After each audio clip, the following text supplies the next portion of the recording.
Welcome. What I'm going to show you here in this post is how to take a fraction and put it in simplest form. Before I do that, I want to make sure everybody understands what equivalent fractions are.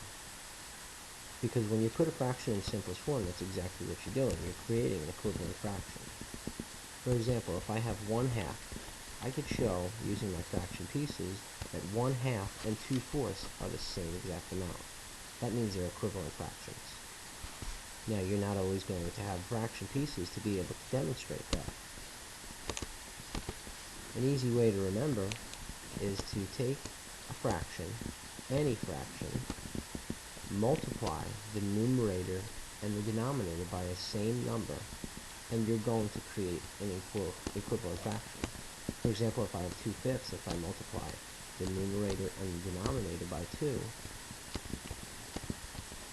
you're going to get a fraction that equals 4/10, meaning 2/5 and 4/10 are the same exact amount. I'd be able to show you that with my fraction pieces. They're the same exact size.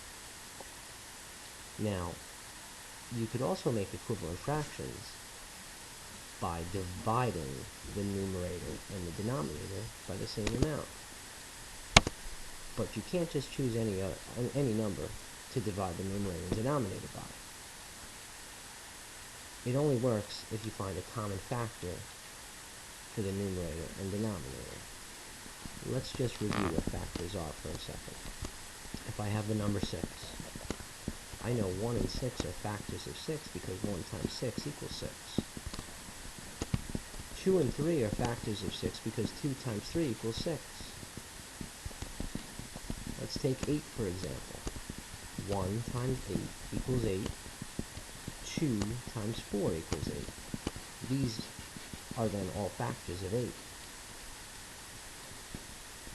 Now let's say we had a fraction that had these same exact numbers. The numerator was 6, the denominator was 8. If we want to put 6/8 in simplest form, what we need to do is we need to find the greatest common factor, meaning the biggest factor that they both have, that they have in common. In this instance, 2 happens to be the greatest common factor for the numerator and denominator. I'm going to take that greatest common factor and I'm going to divide the numerator and denominator by that. And I would get 3/4. That means 6/8 equals 3/4. They're the same exact amount. This is in simplest form. It's in simplest form because 3 and 4 don't have any other common factors other than 1.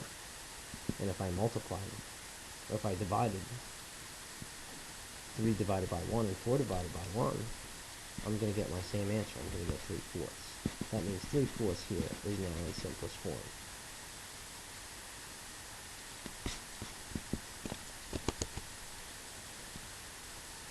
Let me show you another example.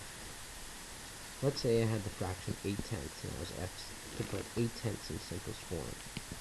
Well, I need to find the common factors of 8 and 10.